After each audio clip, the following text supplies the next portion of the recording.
What's up guys? Another day, another mini vlog. Hi mga B! It's me again, Chini. Minsan makakaya mo talaga lahat kapag ikaw lang mag-isa. O diba, saglit ko lang binubuhat itong mineral water papunta sa tricycle. Ngayon din kasi yung araw na magtitinda ako ng palamig sa talampas. Inilalagay ko na nga isa-isa yung mga gagamitin ko. At buti na lang, may styro kaming ganito, lagayan ng yelo. Nagtimpla na nga din ako dito sa bahay para doon na lang lalagyan ng yelo para hindi agad malusaw. May Shanghai nga kaming tinda at saka churros. Aayusin pa nga ito ng kuya ko dahil marami-rami nga kaming dadalin doon. O diba, ganap na nga talaga ang pagiging tindera.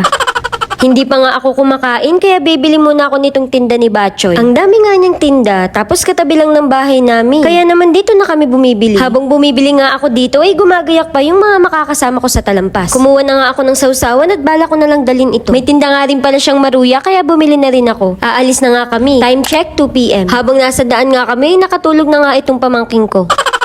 Kaya naman eto at inayos ko na nga siya ng paghiga. Kaso bigla naman siyang nagising. Heto namang si Kesha ay apura naman ng pakyut. Andito na nga kami at grabe napakadaming ang tao. Linggo kasi ngayon at eto nga naghahanap na kami ng pwesto. Naku napakainit nga sa pwesto na to. Sobrang lakas pa ng hangin. Naku makakabenta nga kami pero masusunog naman ang balat namin.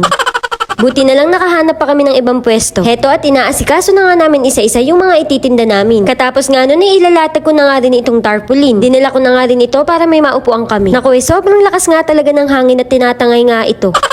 Hindi pa nga ako nag-aayos kaya dito na rin ako nag-makeup. Heto at isa-isa na nga ang bumibili sa akin. 10 pesos at 15 nga pala ang presyo ng palamig ko. Lemonade nga pala ang naisip kong itinda dito. Nakakatuwa nga dahil sa dami na nagtitinda dito ay nabibili din yung mga paninda namin. Bawat isang tao nga ay dalawa agad ang binibili kaya naman talagang kinikilig ako.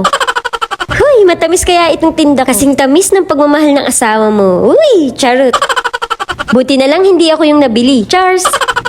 Habang wala pang ang bumibili ay pumunta muna ako dito sa hammock na nilagay ni Paolo. Sarap talaga tumambay dito, napakalakas ng hangin. Kita nyo naman lumalaban sa akin.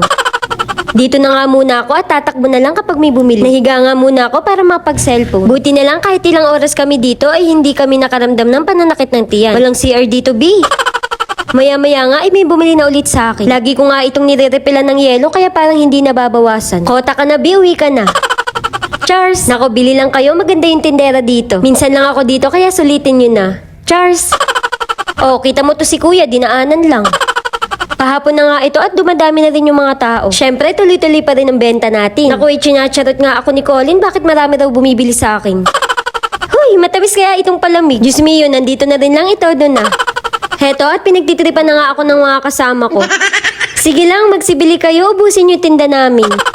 Anyway, bago nga matapos ang video na to ay nag-picture na din kami. Ayun lang naman, salamat sa panonood. Bye!